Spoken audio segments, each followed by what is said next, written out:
Joni dan Bang Rizal Fadila, termasuk satu lagi Bang Rustam Effendi.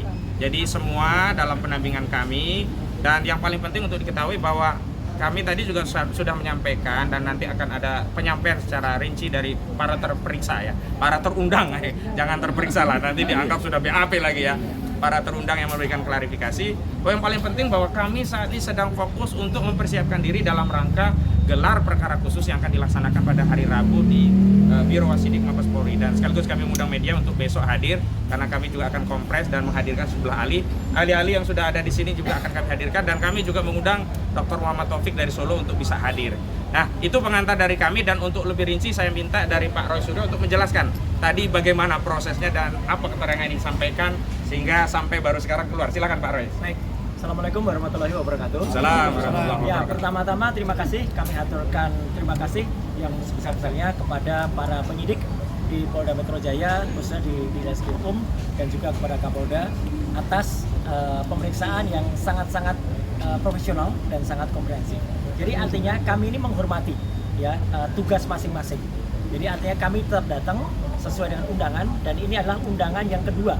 Ya gitu, karena undangan pertama kami memang sepakat untuk tidak hadir karena undangan itu tidak jelas ya, tidak ada nama terlapornya, tidak ada lokus dan tidak ada tempusnya, jadi tidak ada lokasi dan tidak ada waktunya. Nah ternyata bagus dengan kami tidak hadir, kemudian dengan adanya undangan kedua, kami ya? minta untuk ada terlapornya, maka ketika tadi sudah ada nama terlapornya, nah itu ada hak di dalam Undang-Undang Dasar 1945 khususnya pasal 28, hak asasi manusia.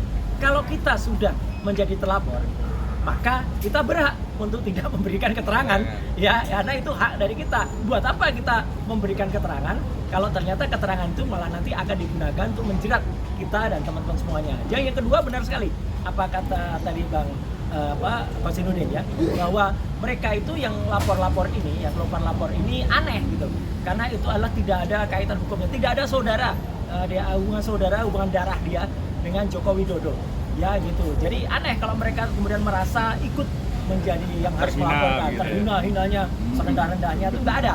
Dan juga lucunya mereka mendalilkan beberapa pasal ya, terutama 160 yang itu sifatnya adalah penghasutan, dan mungkin mereka tidak mengerti atau lupa, jadi harus belajar dulu bahwa pasal penghasutan itu 160 itu sudah ada putusan MK yang buat itu adalah menjadi delik material, bukan lagi delik formal. Jadi harus ada korban yang dihasut, dan yang dihasut itu membuat kerusuhan atau membuat keonaran secara nyata gitu. Jangan dibalik, jangan mereka yang buat kerusuhan, tapi orang lain yang kemudian merasa karena adanya dihasut oleh kamu. Jadi kan aneh sekali kalau kemudian itu didalilkan. Kemudian pasal 28 ayat 2 yang kebetulan saat itu juga nyatakan, kebetulan saya ikut mengawal undang-undang itu dan merancang undang-undang itu dari awal. Undang-undang ITE nomor 11 2008, direvisi menjadi Undang-Undang nomor 19 tahun 2016, direvisi lagi menjadi Undang-Undang 1 tahun 2024. Itu ketika saya berada di DPR Komisi 1, kami ikut mengawal. Jadi salah penerapan pasal itu 28 ayat 2 itu yang itu mentautkan antara SARA. Mana akibat SARA? Suku, agama, ras, dan antar golongan yang kami buat. Kemudian tentang kebohongan yang kemudian menimbulkan keonaran di ayat 3-nya. Juga nggak ada juga. Jadi karena itu tidak ada semua, maka kami tadi sepakat ya, kami hanya diperiksa tentang ditanya di awal depan nama dan kemudian bagaimana kondisi kesehatan, tapi seterusnya ya karena nggak ada hubungannya ya, makanya ya udah lanjut saja.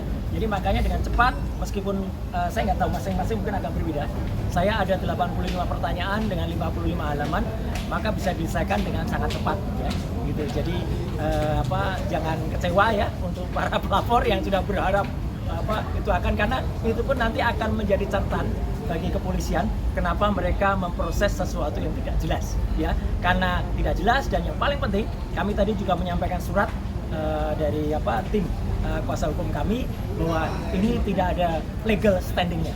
Jadi mereka 5 pihak itu tidak ada legal standingnya, apalagi mereka mengatasnamakan, ada yang mengatasnamakan pengacara ya gitu. Itu kan aneh gitu, pengacara kok malah lapor tugasnya. Jadi itu sama sekali di luar nurul ya gitu. Jadi nalar ya. Jadi kami sekali lagi terima kasih kepada media, terima kasih kepada Polda Metro Jaya yang sudah sangat-sangat profesional dengan sangat bagus memproses ini, dan moga-moga ya kami juga berdoa moga-moga kemarin saya sedikit melakukan analisis terhadap, karena ada banyak teman-teman mana yang tanya benarkah ada foto seseorang video seseorang yang lagi main-main ATV itu, ya itu ada di pantai di Tabanan, ya gitu, videonya benar, lokusnya benar, tapi tempusnya Peristiwanya kapan? Nah itu masih tanda tanya. Ya, terima kasih. Materi pengumuman pertanyaan tadi yang ditanyakan apa aja nih? Apakah alasan? Ya nanti Mas ya. Ya, nanti dulu biar masing-masing dulu. Selanjutnya Bu Kurnia.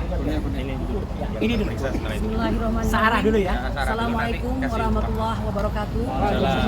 Saya ingin menyampaikan bahwa saya sudah melaksanakan tugas saya sebagai seorang warga negara yang baik dan taat hukum, bahwa kami diberikan undangan klarifikasi dan kami datang.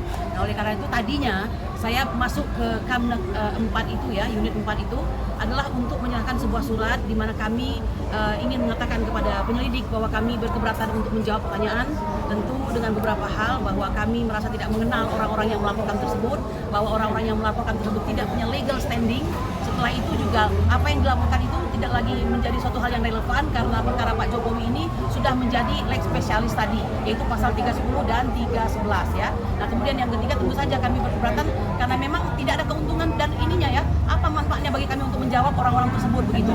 Di samping yang keempat, kami sedang fokus untuk menyiapkan gelar perkara khusus yang insya Allah akan merubah sejarah daripada perkara tersebut ya. Nah justru seharusnya pihak aparat harus ya merasakan ada suatu gelombang baru di sini. Kalau tadinya itu dilakukan penghentian secara tiba-tiba saja dan kami tidak diberikan alasan mengapa dihentikan ya, hanya dengan mengatakan bahwa ini adalah ijazahnya identik, kemudian tidak ditemukan peristiwa pidana, maka kali ini ada banyak sekali perubahan berupa bukti-bukti baru yang selayaknya tanpa kami minta petugas atau aparat harusnya sudah mulai memeriksanya, kan begitu. Tapi tidak apa-apa, memang nampaknya memang begini kondisi daripada keadaan bangsa ini, bahwa yang namanya orang yang menggugat pemerintah itu harus mereka yang proaktif dan lebih aktif ya.